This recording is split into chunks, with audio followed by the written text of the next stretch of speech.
महाभारत में कौरवों के जन्म की कथा बहुत रहस्यमय और विशेष है। महाराज धृतराष्ट्र और गांधारी के पुत्र कौरवों का जन्म सामान्य तरीकों से नहीं हुआ था। इस कथा के पीछे कई पौराणिक घटनाएं और संदर्भ जुड़े हुए हैं। धृतराष्ट्र कुरुवंश के राजा, जन्म से अंधे थे। उनकी पत्नी गांधारी गांधार देश की राजकुमारी थीं। गांधारी ने अपने पति के सम्मान में अपनी आंखों पर पट्टी बांध ली थी ताकि वह भी उसी तरह अंधकार में रह सकें जैसे उनके पति।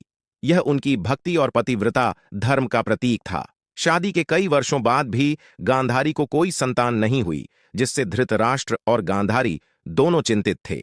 एक दिन उन्हें खबर मिली कि कुंती ने पांडु के लिए एक विशेष वरदान का प्रयोग करके देवताओं से पुत्रों की प्राप्ति की है। इससे गांधारी को भी संतान प्राप्ति की तीव्र इच्छा हुई और उन्होंने भगवान शिव की तपस्या की। शिव जी ने उनकी तपस्या से प्रसन्न होकर उन्हें 100 पुत्रों का वरदान दिया।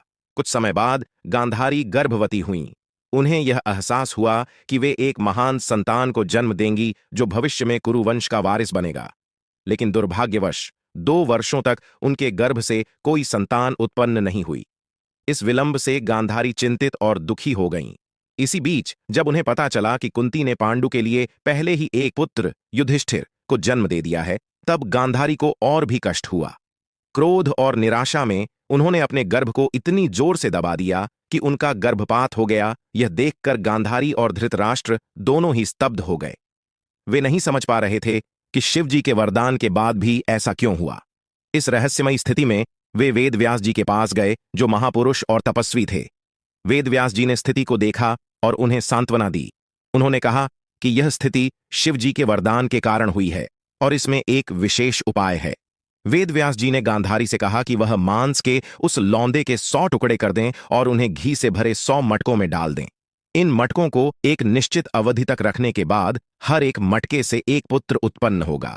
गांधारी ने वैसा ही किया जैसा वेदव्यास ने बताया था। कहा जाता है कि 100 कौरवों में पहला पुत्र दुर्योधन था, जो जन्म के समय ही बहुत अशुभ संकेत लेकर आया। जब दुर्योधन का जन्म हुआ तब कई अपशकुन हुए। आकाश में गिद्ध उड़ने लगे और जानवरों ने डरावनी आवाजें निकालनी शुरू कर दीं। विदुर और अन्य आर्ष मुनियों ने धृतराष्ट्र को चेतावनी दी कि दुर्योधन का जन्म अशुभ हो सकता है और भविष्य में इसके कारण महायुद्ध हो सकता है। धृतराष्ट्र ने इन चेतावनियों को नजरअंदाज कर दिया और कौरवों का लालन पालन धूमधाम से किया गया। इसके बाद गांधारी के अन्य 99 पुत्र और एक पुत्री दुशाला का भी जन्म हुआ। इस प्रकार कौरवों के जन्म की यह कहानी रहस्य, तपस्या और देवताओं के वरदानों से जुड़ी हुई है, जो अंततः महाभारत के महान युद्ध की भूमिका तैयार करती है।